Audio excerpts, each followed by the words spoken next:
সেনাবাহিনীকে সবসময় সুশৃঙ্খল রাখতে আমি কাজ করে যাব। অবশেষে নতুন নির্বাচনের ঘোষণা দিল সেনা প্রধান।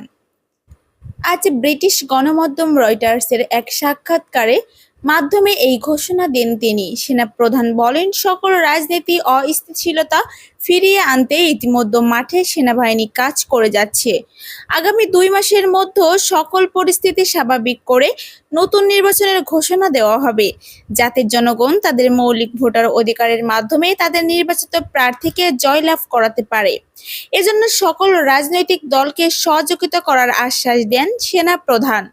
সেনাপ্রধান আরও বলেন, গত 5ই আগস্ট অনাকাঙ্ক্ষিত ঘটনার কারণে শেখ হাসিনা দেশ ছেড়ে চলে যান। তখন দেশকে স্বাভাবিক করতে অন্তর্বর্তীকালীন সরকারের বিকল্প ছিল না বলেই ডক্টর ইউনূসকে অন্তর্বর্তীকালীন সরকারের প্রধান করা হয়।